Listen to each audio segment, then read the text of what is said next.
Right, can you say hello? Hello. Good morning. Good morning. Welcome to our day.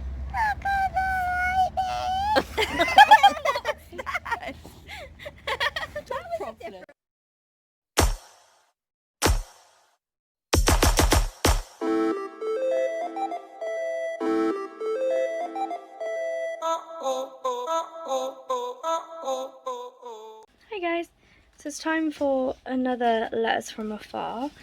It's going to be different today though, because I'm going to be looking at the letter with the camera while I read it, as opposed to just like looking at me reading it.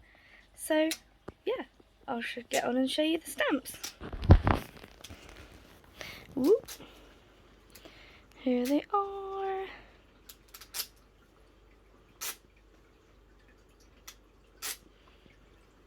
That one's kind of cool. Not that that other one isn't, but I like that one. But yeah, so those are the stamps, because if you didn't know, you always get 2 stamps in every letter. Oh, was that a nice treat? Was that nice? You're welcome. You're welcome, princess, but you're kind of inappropriately placed right now. Can I get it? Ow. Mommy, I'm being cute. Oh, I burped on camera. Beautiful. Just move the scissors out the way. Yes, please, Mummy. Do you reckon you could move so I can actually read this letter to the people? What? Oh, apparently not. Did you say getting closer? No, I didn't. Right, mine then. Good girl. Oh god, she's bloody squished it. Elbow in paper. Right, so, anywho, here's the letter this time.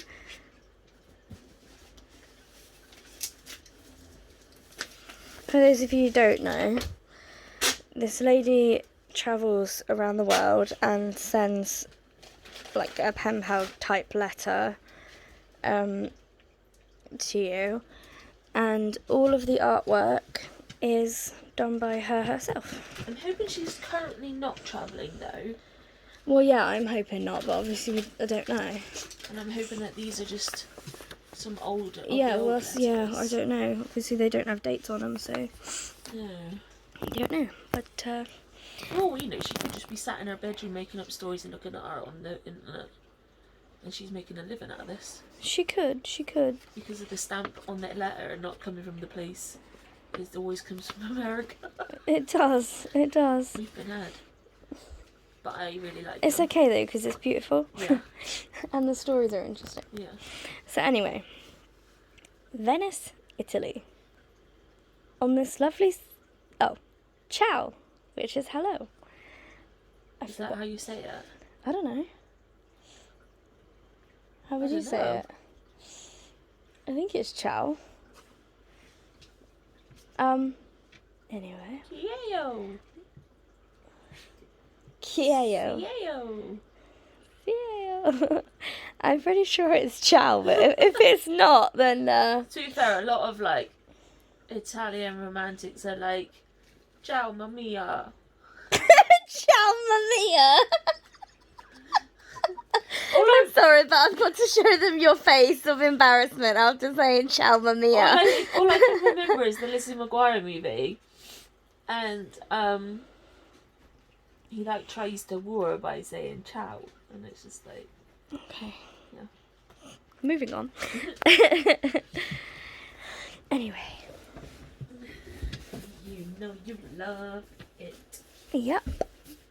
On this lovely sunny day, I've spent my time floating down the streets of Venice, Italy.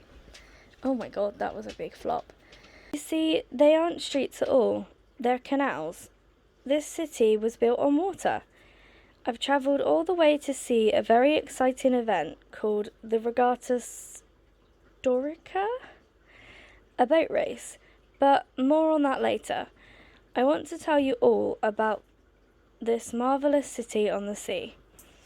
After a long journey across the azure-coloured Adriatic and through the Venetian lagoon, I could see buildings start to appear on the horizon, and before I knew it, I was hopping off the boat and onto a dock with all of Venice before me. I instantly felt the city pulling me in. I wanted to explore, but first my sea-weary self needed a bite to eat, and a positively scrumptious smell quickly led me to the Rialto market. Fresh fish plucked right out of the ocean were being sold. A lively little osteria on the corner was cooking the fish and serving it with delicious handmade pasta and crusty bread with pecorino cheese and cod spread. That sounds disgusting. I scarfed down every bite, then made my way into the city. Venice is a very, very old place. It was built almost an entire millennium ago on top of a small group of islands, or archipelago. Yep. Yeah. The massive stone buildings look as if they're floating because over 177 streets of the place are.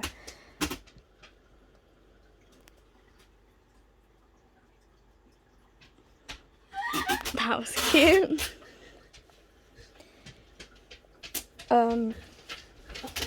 Off-putting, Matt? Yeah, very much so. Adorably off-putting.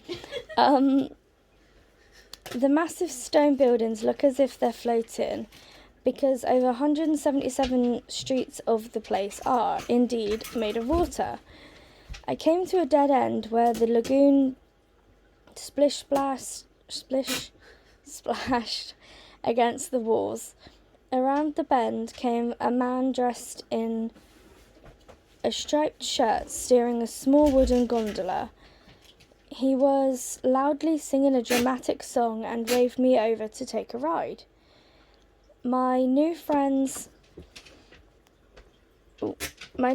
name was Stefano, and he gave me a tour of the city. As we drifted through the tiny, narrow canals, I could easily see why many call Venice the most beautiful city in the world. And that's like what it looked like. Isn't it in Venice where most of the place, like city and whatnot, you can only catch boats? Like you can't drive anywhere at all. You can only go via boats. I have no idea. It's simply oozing with ancient charm and fascinating sights. I saw massive cathedrals, grand palaces, and one particularly interesting place called Palazzo Mastelli del Camello, also known as the House of Mysterious Statues. One statue in particular caught my eye and gave me a chuckle. It was an old man made of stone whose nose had fallen off. It was replaced with a big, ugly iron nose, and legend has it those who rub his nose will have good luck. I reached up, gave it a rub, smiled to myself, and was on my way again. Venice is known for its many, many cats. I saw dozens of them, of all colours and sizes, lounging about here and there. It's fitting because the ancient symbol for the city of Venice is none other than the lion. You right? Yeah, just pain. After a while, I heard some commotion up ahead. Suddenly, Stefano stopped singing and docked the boat. "The regatta is starting," he exclaimed, then joined the cheering, gathering crowds. The Grand Canal was soon filled with great giant gondolas, all decorated elegantly. It seemed to be a parade. The boats were massive and oh so beautiful as they glided through the water. I learned this very special spectacle called the Regatta Storica had been a tradition of Venice for 200 years. Soon to follow were smaller, sleeker gondolas, each painted a vibrant colour with a team of rowers. The racers. They started to paddle at lightning speed and zoomed down the canal as the crowd jumped and cheered and clapped for their favourites. I couldn't help but join the excitement and pick my favourite too. One bedecked in flashy yellow and waving flags. I hoped for it to win, and it did. I was feeling lucky after all. That evening, I ventured up to the rooftop of my inn and watched the moon rise over the city. The gentle splash of water below made me sleepy, and I went to bed dreaming of lions and pasta with Stefano's Italian singing still in my head. Venice, indeed, is a special, majestic place that will always stay with me. Getting lost in its maze was exactly what I hoped it would be. Tomorrow I'll leave again for another adventure. Where to? I'll write you and all about it, of course. Oh my god, well I can't pronounce that. Buona notte, Isabel. I'll just leave that there. And this is the back.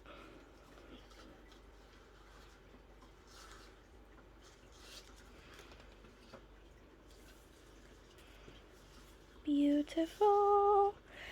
On these, Abba, you're eating your foot. On these letters as well, as you can see down here, every time she hides something relevant to the place that she is in the picture, and you've got to try and find them all. So this one is, can you find 8 cats hidden on this letter? So I'll scan it slowly.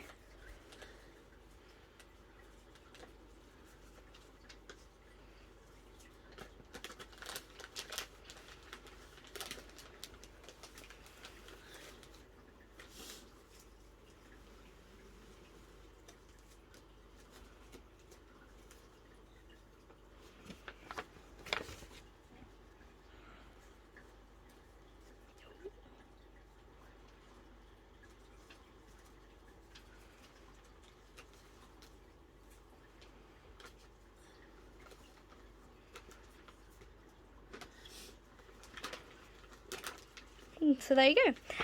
This is the first time I've ever been able to find every single one. So let us know in the comments if you found it and what you think of this lovely letters from afar. Will you link it down below? Yeah, I will. Okay. So thanks for coming to us. And we'll see you tomorrow. Good night, everyone.